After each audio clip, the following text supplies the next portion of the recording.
प्रभारी श्री अविनाश पांडे जी को आमंत्रित करता हूँ कि मीडिया से।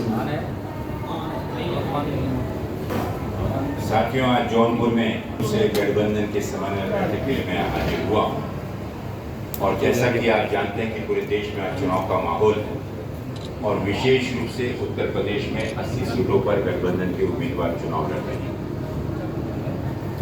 आज हमारी 38वीं लोकसभा की बैठक है। इस बैठक में विशेष रूप से सभी घटक दलों के प्रमुख नेताओं को और जो कार्यकर्ता जो इस चुनाव को लड़ा रहे हैं उन सभी को आमंत्रित किया गया। जैसा कि आप सब जानते हैं कि जिन उद्देश्यों को लेकर इस गठबंधन की स्थापना हुई, जहां पर पिछले 10 वर्षों में माननीय नरेंद्र मोदी जी के नेतृत्व में भारतीय जनता पार्टी की सरकार के इस कुशासन में जिस तरह लोकतंत्र को कमजोर किया गया, जिस तरह संविधान को ताक पे रखकर और तुगलकी फरमान निकाले गए, आज देश की जनता भली भांति उनके इन सभी कर्तव्यों को आंखों से देख रही और महसूस कर रही है। देश में एक प्रकार से अनकही आपातकालीन की स्थिति हर व्यक्ति महसूस कर रहा है। देश के संवैधानिक संस्थाओं का दुरुपयोग कर विपक्षी दलों की आवाज को कमजोर करने का जो षड्यंत्र, जो कुप्रयास है माननीय मोदी जी और भारतीय जनता पार्टी द्वारा किया गया है, उससे निश्चित रूप से इस देश के लोकतंत्र को आघात पहुंचा है। आज पूरे देश की जनता जिन आशा और उम्मीद, अच्छे दिन के स्वप्नों को जो दिखाकर 2014 और 2019 में इस देश की जनता का विश्वास उन्हें हासिल किया था, जो कि अल्पमत में होने के बावजूद भी इस देश के संविधान ने उनको इस देश का प्रधानमंत्री बनाया। देश के 63% जनता ने भारतीय जनता पार्टी के पक्ष में वोट नहीं दिया, लेकिन उसके बावजूद भी वे प्रधानमंत्री बने। उसी संविधान को ताक पर रखकर आप देख रहे हैं कि लोकतांत्रिक तरीके से चुनकर आई हुई गैर भाजपाई सरकारों को किस प्रकार से अपदस्थ या कमजोर किया जा रहा है। चुनकर आए हुए सरकार के संवैधानिक पद पर बैठे मुख्यमंत्रियों बिना किसी अपराध के साबित हुए जेल की सलाखों के पीछे रखा गया।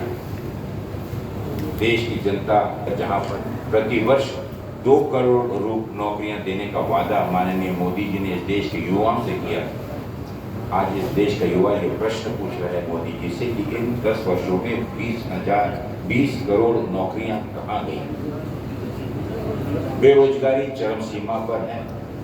ILO की रिपोर्ट उठा लें तो देश का 82% से ज्यादा युवा आज पूर्ण रूप से बेरोजगार या आंशिक रूप से बेरोजगार है।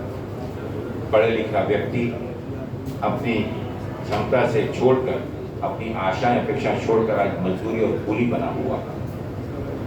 देश का किसान 2 वक्त की रोटी का मोहताज। उसी प्रकार से अगर देख लें तो जिसे उनने आश्वासन दिया था कि उनकी आमदनी, किसानों की आमदनी दुगनी होगी, आज सड़कों पर संघर्ष कर रहा है, लेकिन उनकी सुनवाई करने के लिए माननीय मोदी जी के पास में वक्त नहीं। मणिपुर जल रहा है, देश की सीमाओं पर असुरक्षित हमारी सेना महसूस कर रही है। इन सभी विचारों को लेकर माननीय राहुल गांधी जी ने पिछले दिनों जो इस देश में भारत जोड़ो यात्रा शुरू की, उसे इस देश की सोच में बदल आया है, इस देश की राजनीतिक सोच में बदल आया।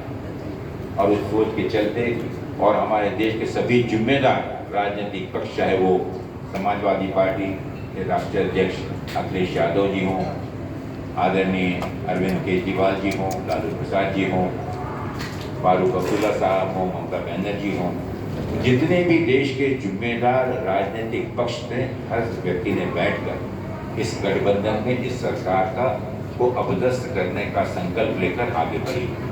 कि 2024 का चुनाव एक निर्णायक चुनाव है। अगर इस समय इस देश की जनता से कोई चूक हो जाती है और किसी जुमले के वहन में फंसकर अगर